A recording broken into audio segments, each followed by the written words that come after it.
Pastor Farrington. I mean, how about his leadership? Let's have another round of applause for Pastor Greg Farrington.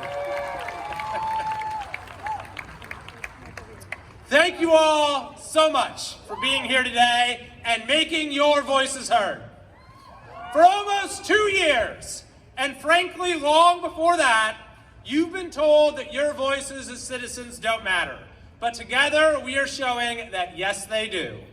Even in the largest and most corrupt state in the Union, even with a political class that tries to silence you at every turn, it is your voices that ultimately matter more than anything. There is a movement afoot in this country, and particularly here in California. It is a movement of parents and citizens, of Republicans and Democrats, of some seasoned activists, but mostly political newcomers. It is a movement for common sense and basic decency, a humble demand for sanity and respect.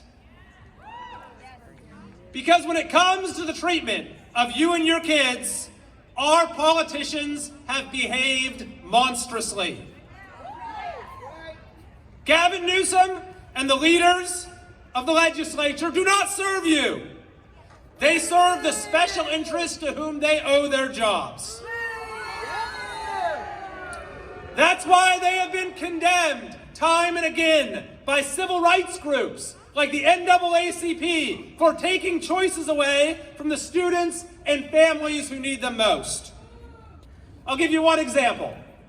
Soon after the school shutdown began, when not even Zoom school was available, they passed an urgency measure to block families from enrolling in successful charter schools. Governor Newsom was sued and was forced to backtrack in what was called the most important civil rights education case since Brown versus the Board of Education. This is why even before COVID, California ranked 49th out of the 50 states at educating kids in underserved communities. That's right. And it's why, of course, during COVID, our schools stayed closed longer than any in the country, doing incalculable harm to a generation of young people for no good reason. It's why our politicians attack charter schools, attack independent study, attack homeschools. It's why they impose radical curriculum choices on local districts. It's why they've used quarantines to recreate school shutdowns by another name.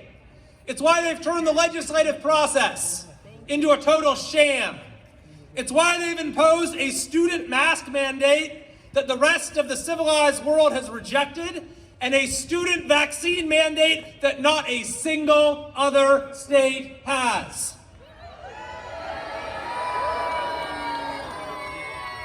It's why when someone like me tries to fight back, they take away your vice chairmanship and remove you from the Education Committee.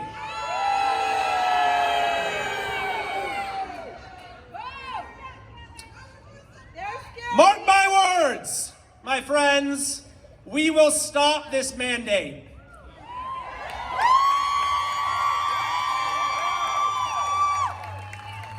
We will protect the personal belief option, and we will reverse the mandate itself. But that is just the beginning.